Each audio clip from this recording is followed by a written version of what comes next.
Hello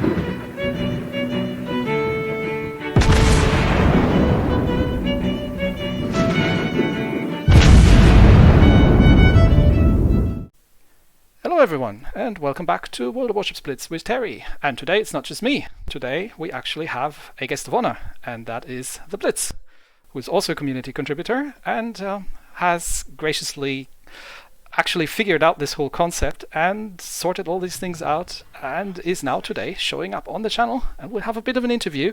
This is only half of it. The other half is on his channel. So I'm going to post a link in the description, and I'll put it up in the card and everything, so you can see the other half on the other side. All right. So yeah, welcome. Thank you for having me. Oh, it's a pleasure. It's great to be on your channel. Thanks. So I've got a bunch of questions, and we'll just go through them and discuss a bit about our ship preferences and just general opinions on things today. And we thought that maybe you all think that might be somewhat of interest.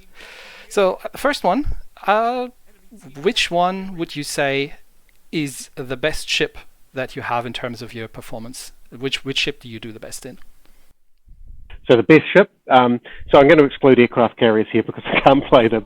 The best ship by far in the game, my sense is the Roma. It'd be interesting to see if your view is the same. So the Roma is just, it's got everything except AA, and AA doesn't really matter. Yeah, Roma is definitely a monster.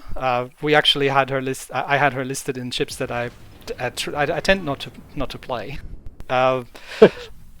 So for me, I would say in terms of performance, what is actually performance? You could say average damage. You could say highest win rate. And for me, that would be the Großer Kurfürst, because I definitely have the highest average damage and one of the best win rates in the game on that ship. So it's my best ship. It's not the best ship in the game. A lot of people will say, oh, but this ship's much better, that ship's much better. In the end, I think it really comes down to what you are personally good at, what you're enjoying, and what matches your playstyle. And for me, my playstyle is always get in close and shoot people in the face. So that's kind of where that comes from. Wow, the Großer Kurfürst is an interesting choice, because I must admit I stopped at tier 8 with the Bismarck. I didn't really make the jump to the Friedrich de Grosse. I really stop at tier 8 with everything. In fact, at one point I had all the lines up to tier 8, then they started launching some new ones. So I think the Russian battleships is the only one, that's the start of the slide for me. Right. But yeah, but it's interesting, 'cause probably the ship that I do best in is probably the Nelson. That's a good one as well, yeah. Yeah. So, but I think overall, if you're looking for a ship that basically is overpowered, I'd put the Roma there. It's less fun to play just for that reason. It just doesn't feel like you're playing the same game sometimes. It's true. I've played the Roma a couple of times, but I generally try not to, because it just kind of feels wrong. You feel dirty afterwards a little bit. Okay. Talking about how we got started with the whole thing. What would you say was the first ship that really made the game for you, where you would say, this is the ship you played out early on and that sold you, that got you going and saying, yeah, this is something that I'm actually investing a reasonable amount of time in? So the first ship that really sold me on the game, and you're going to laugh, was the tier 3 Japanese battleship, the Koichi. Not laughing. I had that in my...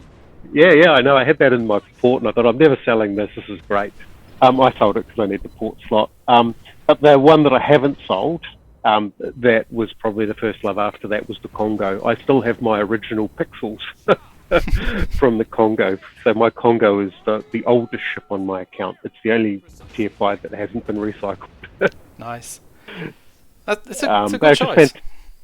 The Koichi, because I could start to sort of beat things up, and the Congo, I think having those guns on both sides probably helped when you're a new player, because you always felt like you could shoot at something. And then the Congo just had speed. It looked like a battleship, so it didn't have these strange turret arrangements. It felt so. It was really, that really what got me hooked, those two. Interesting choice. I have my Congo as well still, and it is an excellent ship because it's just a great combination of just good enough armor and just the amazing speed that you get in this thing at that tier, and the hard-hitting guns is a great combo. I think battleships in general are probably, at least for me, the easiest ships to play. So I think a lot of new players will probably start out with battleships. In fact, I started out with Japanese battleships as well. Because obviously, as everybody else, I started the game saying, "Oh, I'm going to get myself a Yamato," because I still haven't unlocked the Yamato. I'm not there yet. No. But the ship that really sold me was the Nürnberg. So I actually started before the introduction of the German cruisers, and once they were introduced, I immediately switched over, and that was back when you could still Citadel destroyers. It was called critical hit back then. And if you can imagine what the Nürnberg with armor piercing does against destroyers, if you're allowed to score a Citadel in every salvo, she could basically two-shot destroyers, and she could torpedo rush battleships because nobody at tier 6 back then was able to, actually, or nobody did know that in a battleship that you don't just sit there and press fire every 20 seconds, but that you could actually move the ship around. So you could torpedo rush battleships and do the craziest things in that thing back then. Up to today, the Nürnberg is my most played ship still, even though I'm not playing her as much anymore. But this is definitely the ship that sold me. I'd have to look and see which is my most played ship. For a while, it was the Congo. I think the Bismarck may be up there. I can't remember all those games in the Bismarck. But I think I've probably got Nelson and Warspite heading up there as well, or maybe Fiji. Anyway, I've got a few that have ended up on my most. So I have a lot of loves now, but those were the ones that sold. Right. So on the flip side of that, if you would say, which one was the ship that you unlocked and then it gave you really a shock and you said, "Oh, what did I get myself into from the tech tree?" So speaking of the Nürnberg, it's the ship immediately after that, the York, and it's not a bad ship, but it's so different that everything you learned in the Nürnberg you need to unlearn, and that's the issue with the York. I actually purchased it back onto my. I rage sold it, and I purchased it back into my tech tree, into my port, and I mean I don't do fantastic in it because I think the shells float a little bit in the air, and I'm not good at leading. But I do all right. It's not a bad ship, but it is after the Nürnberg. It was absolutely just an awful shock, and I played many games where I just raged at it. I can imagine. The York is actually a ship that I skipped over after the Nürnberg. This is one of the few instances where I free XP'd across a line, and I went straight for the Hipper. Because I tried the York and I just couldn't get anything to work in that thing. I think the York is a really good ship, but it's the light cruiser, heavy cruiser switch that is just so confusing at times for people. And also, you kind of have to realize that the York has to fire HE, rather because the AP is garbage on the York pretty much, which is just really unusual for the German ship line. So. That's definitely one. For me, it probably would be a three-way tie, I would say, between the Hatsuharu, because I expected a gunboat, and what I got was a worse Fubuki, the Algérie, because I came from the Galissonnaire, and the Algérie was just terrible, and I still haven't gone beyond. And the Britannia, because the Courbet was a great tier 4 ship, and the Britannia was just dreadful. It's interesting, because the Algérie, I completely understand. And by the way, the Charles Martel is actually really, really nice. Oh, I'm going to have to try that then. Yeah, try it on the press account. Give it a couple of shots, but it's Charles Martel, actually. I really do enjoy the Charles Martel. In fact, it probably would have featured in some of my list if I'd remembered it. But the Britannia, the Hatsuharu I quite liked. It was the Shiratsuyu that I hated. I really hated that. But the Hatsuharu, I at that stage I was getting into Russian gunboats, so having a Japanese destroyer with guns and a bit of smoke actually sort of helped out a little bit. But I think since then, other Japanese destroyers have started to get smoked, so it doesn't quite feel so special. Yeah, those are interesting choices. The torpedo line has gotten smokes as well. I don't think the Fubuki did get, but the Hatsuharu kind of can work if you're lucky and it's a tier 6 game with people who don't really pay attention. But yeah, the Shiratsuyu, that was a painful grind. But I have to say the Akizuki afterwards at tier 8 is an absolutely amazing ship. So I think you mentioned that you're playing the Le Terrible at times, and Akizuki kind of feels like that, like a bit more sluggish on the rudder, but just blaze away with those guns. And the Aki is so worth the terrible grind through the Shiratsuyu, in my opinion. But yeah, I completely agree. Yeah, the Akizuki was probably my fastest grind through to tier 9. Just so that, also just on the Le Terrible, it's only when you've got that rapid reload. So there's 3 times, depending on your captain, there's 3 times in a game for about 15 to 20 seconds where you get Akizuki firing speeds with the longest range destroyer guns in the game. And then the rest of the time you're waiting 5.5 seconds. Right. Yeah, that's one ship that I still need to actually review. I haven't done that yet. So yeah, So if you carry on? Yeah, go ahead. No, that's all right. No, you carry on, sorry. No worries. So if we're talking about someone coming in new to the game, and we just mentioned mid-tier and people sometimes not really knowing how to play, I do get a lot of questions on the channel about how do I play this particular thing? What is the difference between American light and heavy cruisers? Like, what's the playstyle for these things? What would you say would be a ship that that you would recommend for somebody to be educational? And obviously, every ship has kind of a different playstyle, but we could break it down by the ship classes. And so, for example, battleship or cruiser or destroyer. Is there anything that you would say this is a ship that I would universally recommend to new players to just get some training and knowledge, and they'll be okay? Absolutely. So there's one ship that stands out head and shoulders above every other ship, and that is the Minakaze, the tier 5, tier 6, tier 5 Japanese, interesting enough, gunboat destroyer. But the reason that I would tell people to get it is to get that, take the mission where you have to get 225 torpedo hits in a week and go to, and by the end of that, you will understand what it's like for a destroyer captain. So that is my number one. So I'm pretty good at dodging torpedoes now, even in a battleship. And it was my time in the Minakaze that taught me that, because I know what it's like on the other side. So it really teaches you about destroyers and torpedo destroyers and what's important to them and how they operate. So if you're playing the game seriously, get yourself a tier 5, get the Minakaze, go get yourself, try and get 225 torpedo hits in a week. You'll probably hate periods of it, but by the end of it, you'll be a better player for it. Absolutely, Minakaze.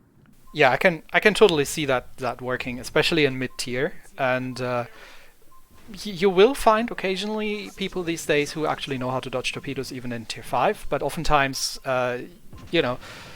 it's a good mix between having battles where it doesn't work and then learning something from it, and also not being completely frustrated because you'll find enough targets that don't know how to do this and will actually just eat all your torpedoes. So yeah, no, I completely agree.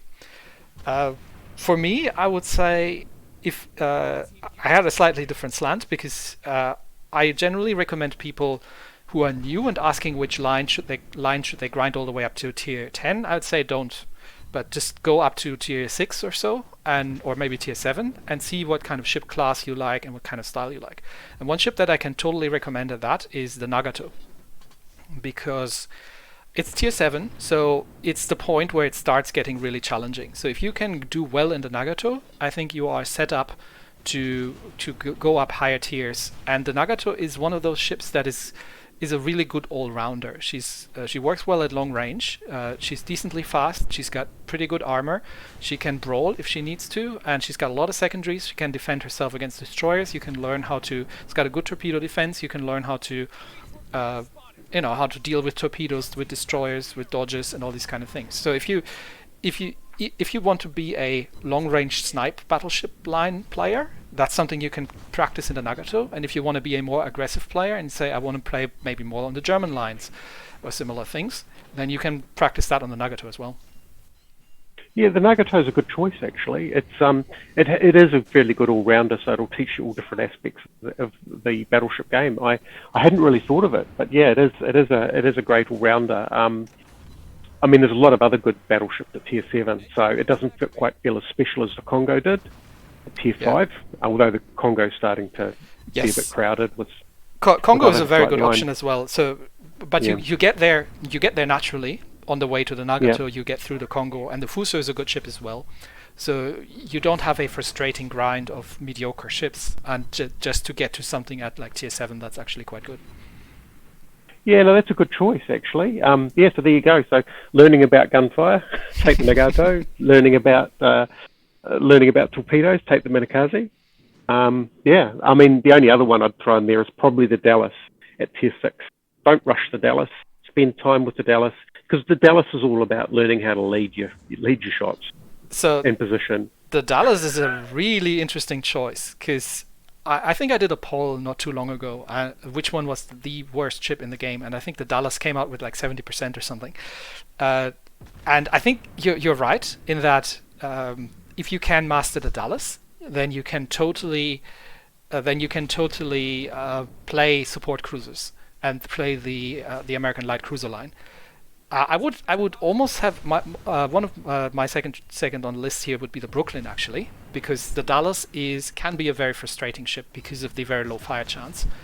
The Brooklyn, on the other hand, has enough guns to compensate for that, and the Brooklyn brings along enough utility to teach you how to light cruiser, especially how to support light cruiser. One thing that really frustrates me in upper tiers is, if I'm out in a battleship and I've got two cruisers with me and there's an enemy destroyer who's trying to torpedo me and is out in the open shooting his guns, and the cruisers are just trying to, sink the enemy battleships and completely ignore the destroyer.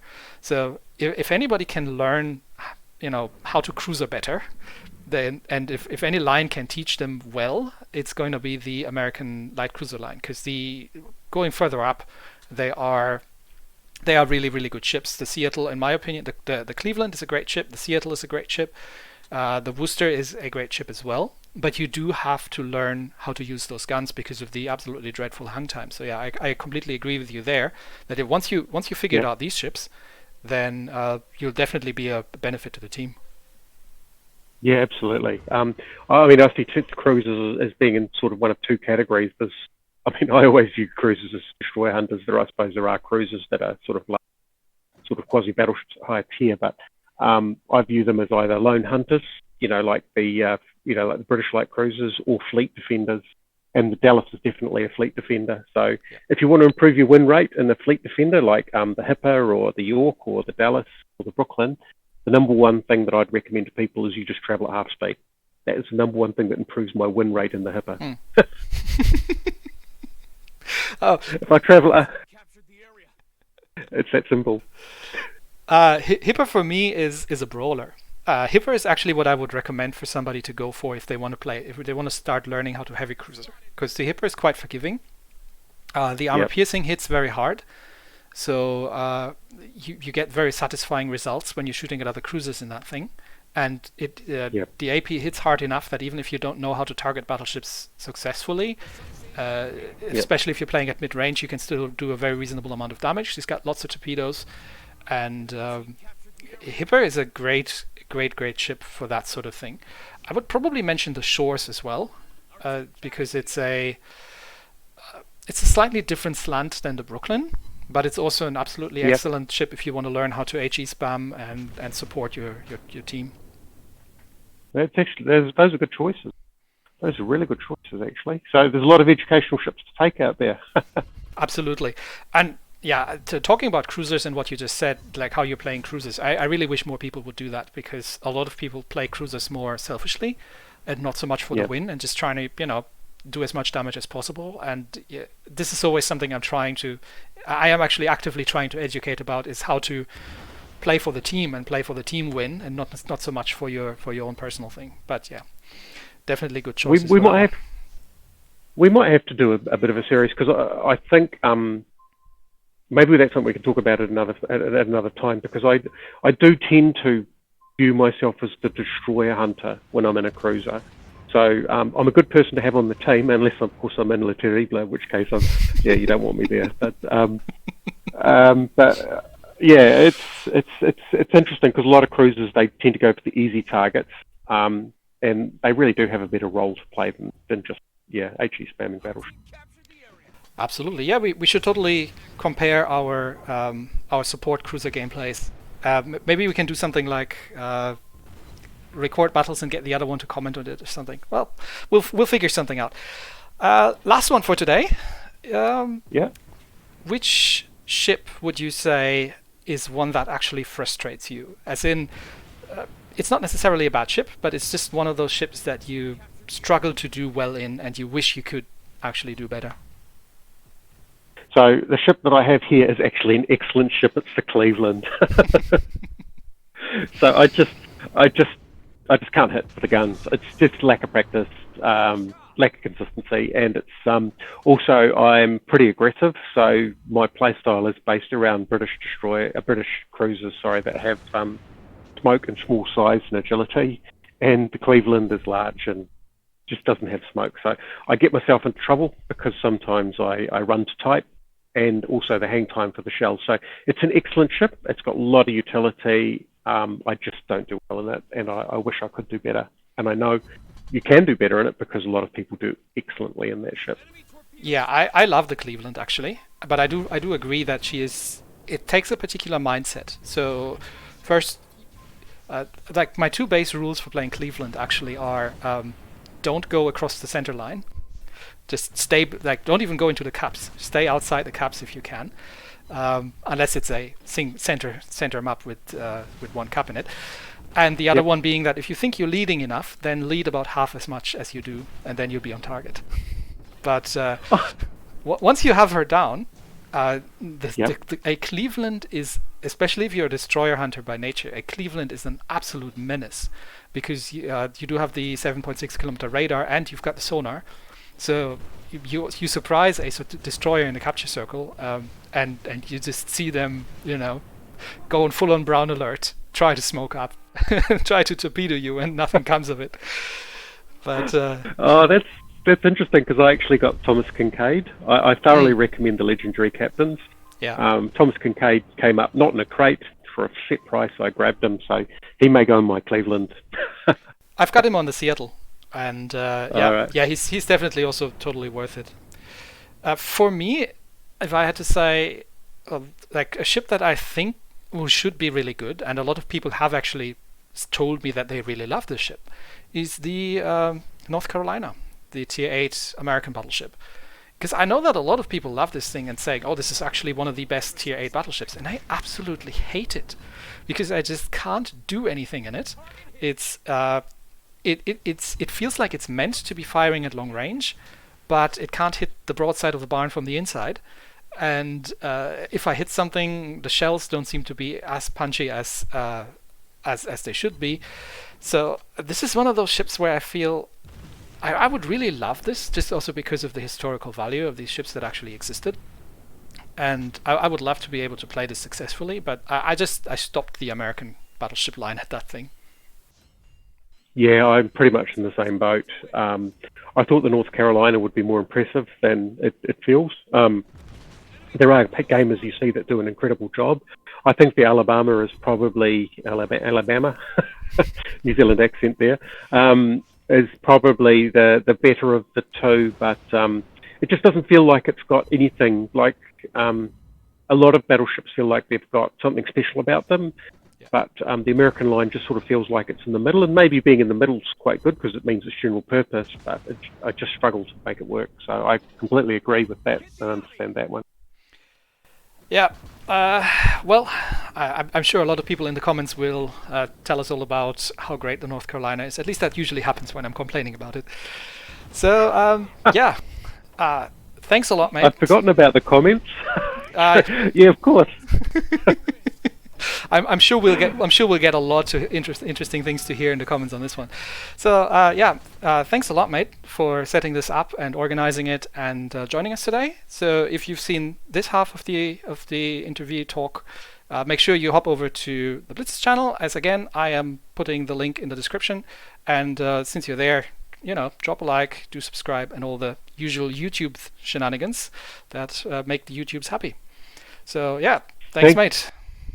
Thank you for having me. It's been an absolute pleasure. Same here, same here. All right, everyone. That's it for today. I'll see you next time. Bye-bye.